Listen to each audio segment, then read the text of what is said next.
You! You watching this video right now? You're stuck inside, unable to crack open a cold one with your mates, or have a go at the big lad in the pub, eh? Well then, you fucking geezer, I've got just the game to scratch your bar fighting itch. This Raggers Dogma is full of that. And moreover, I've now a Discord server. Come and join if your aggressive itch leg there and it's become a social itch instead. Hell yeah. Oh fuck no! Whether you're longing for a gloomy action RPG where the day-night cycle can make the difference between life and death, where the art style is somewhat similar to that of Dark Souls, for the sake of comparison, or only want to play the character creation screen for half an hour before you start playing dress up as they most surely did in medieval Spain, I'm positive we can find your place in the intriguing world that is Dragon's Dogma. It is Capcom's fantasy medieval role-playing game set in Grancis, a disturbingly peaceful country up to a certain dramatic point in the life of many poor innocent lives. The coming of a dragon. Originally launched in 2012 with this as the main theme.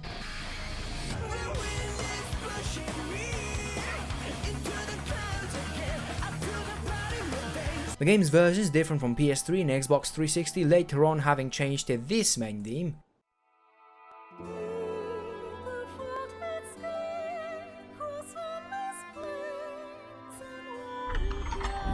It's all about being kind to people, gifting skulls to bandits, but more important than that, climbing on and bashing in skulls of huge monsters.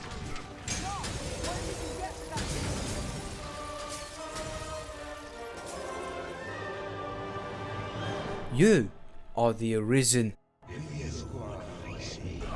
and destiny had set upon you to defeat the dragon and save the world. But before we get to that point in the timeline, let's see what happened to Cassidus about 5 minutes ago.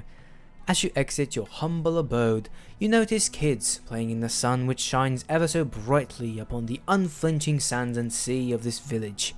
Everyone is gathering next to the gate to hear an announcement made by the Duke's guard, and you notice your love interest smiling toward you. Seems calm and laid back, does it not? I assure you, the game itself is not.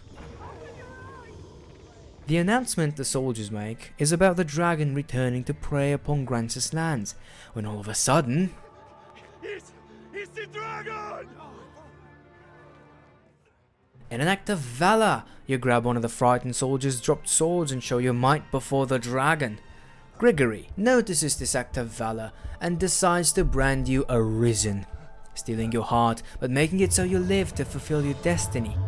I cannot say anything else about the reasoning behind his purpose, as I would be under house arrest for the war crime known as mishandling of story plot. NPC dialogue often feels like filler content.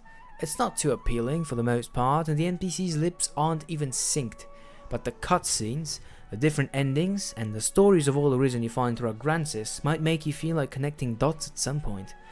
They relate to the endings I just mentioned, and thus I felt the effort Capcom put into this game's writing, as it seemed smart and even secretive at times. It's also supposed that slain Arisen become lesser dragons, like frost worms or fire drakes, and the moment you slay them, their last breath usually reflects this. I'm on the verge of being denied home captivity, however, so let's move on to the gameplay.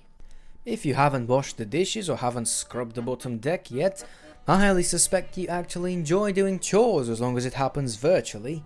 And as such, I shall welcome you wholeheartedly to my army of Zoomers. The Discord link is permanent, but some of the stuff you pick up is, in contrast, very useful for combining them together into curatives for HP and stamina restoration, and tools such as oil flasks for your empty lantern or explosive devices to help you in combat.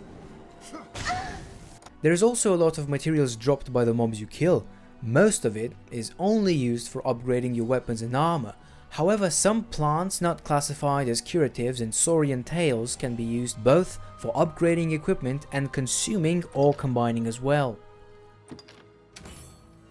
The character creation screen has a ton of customization in it. You have different options for hair, hair color, nose, mouth, ears, but also a lot of body options. Longer arms help you better reach foes in melee range, leg length helps you sprint faster, and an overall large weight class allows you to carry more weight without gaining mobility penalties. Finally, a game with body positivity is rewarded accordingly. Dragon's Dogma is pretty much open world, and it's also got a neat climbing system.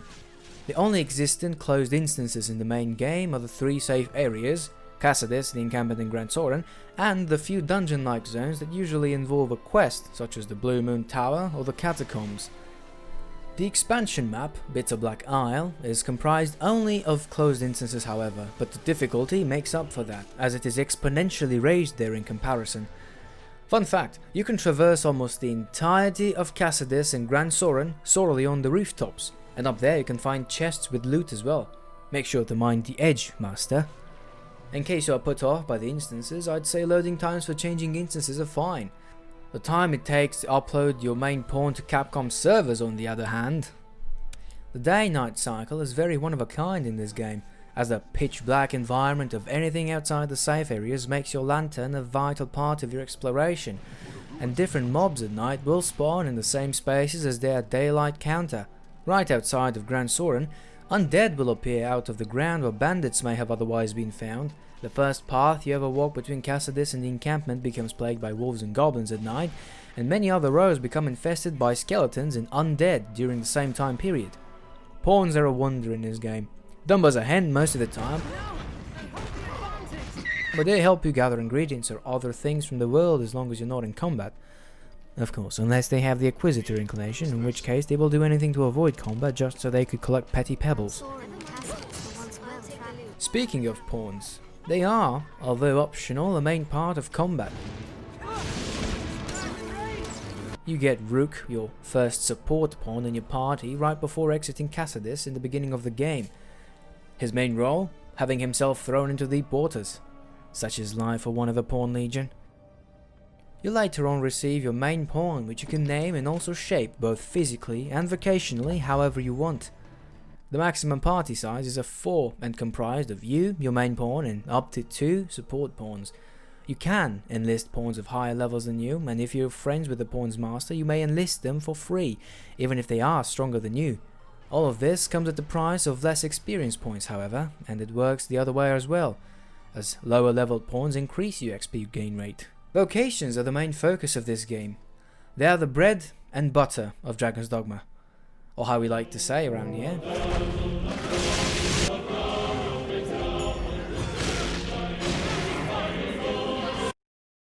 There's 9 vocations in total, and they can be split and divided in 2 different ways. Basic, advanced, and hybrid vocations, where basic vocations are the only ones available up until level 10. Hybrid vocations combine attributes between 2 different basic vocation types. Magic Archer can wear mage robes but can wield daggers as well as staves. And advanced vocations are specialized versions of the basic vocations.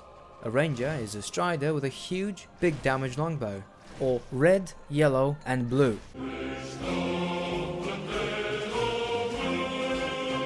Where red vocations are the heavy armor wearing, hard hitting type, yellow vocations are dagger and bow wielding, agile type, and blue vocations are the clothing based, magic type.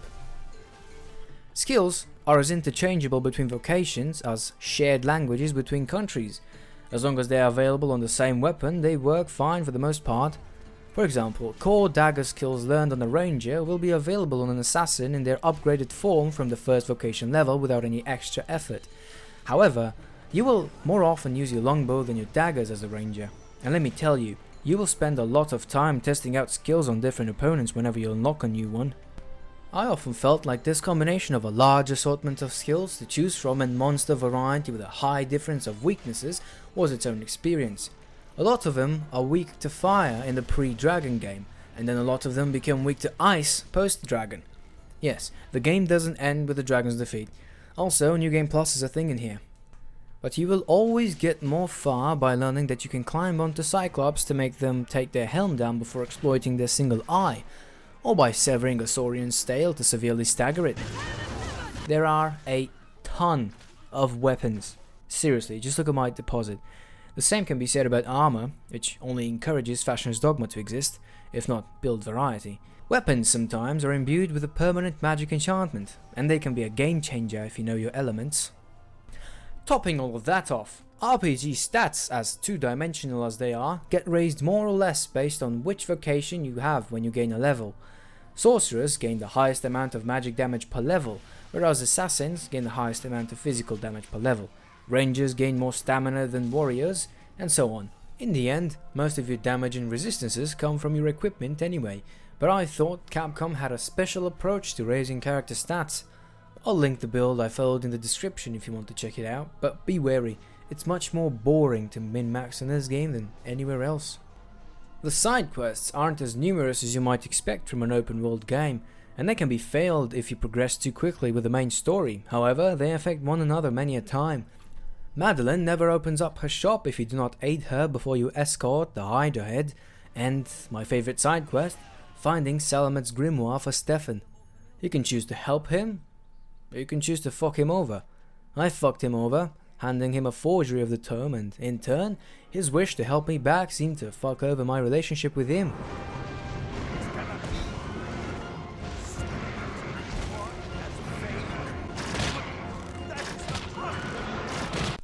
I cannot name one song from Dragon's Dogma, but this one will always remain deep into my soul, even though I have no idea what it's called.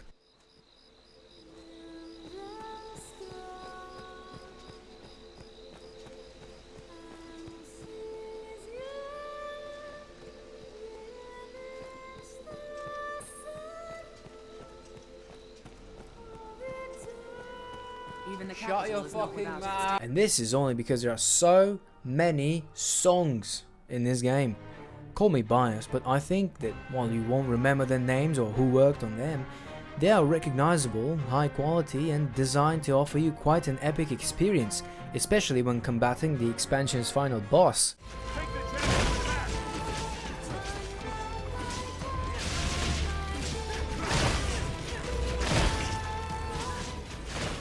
Or even the moment you set foot in the Isle. You are arisen.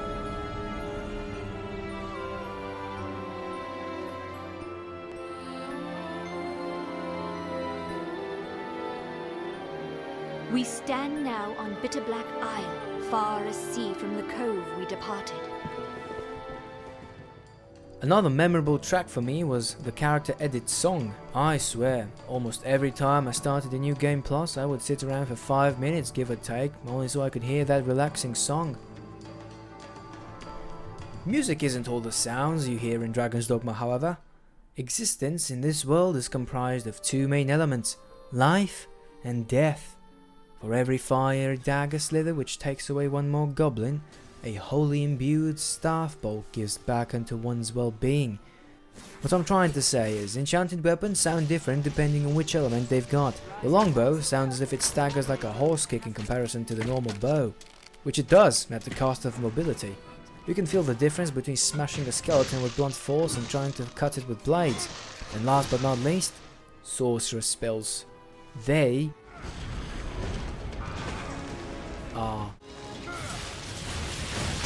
most impressive, both visually and audibly.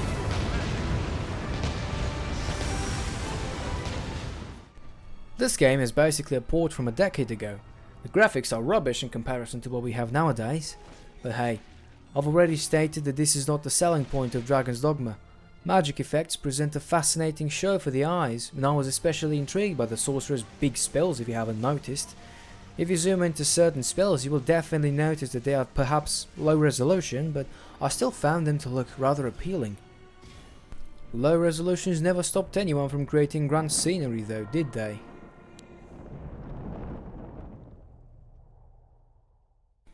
To wrap it up, Dragon's Dogma is a game the likes of which I haven't seen before. A massive world to explore, filled to the brim with all kinds of monsters, and a progression system that sets it apart from other RPGs, be it for the better or the worse. I wholeheartedly encourage you to pick up and play Duncan's Donuts, because you're epic and you deserve this experience. And remember, numbers are never ending and don't always say what you might need to hear. Solely for the reason that I'm sure my point gets across, I now have a Discord server and the invite link is permanent. I would also like to thank you all for watching all the way until here, and I hope your bell is more dangly than it's ever been, with the next ride shall be a most wild one.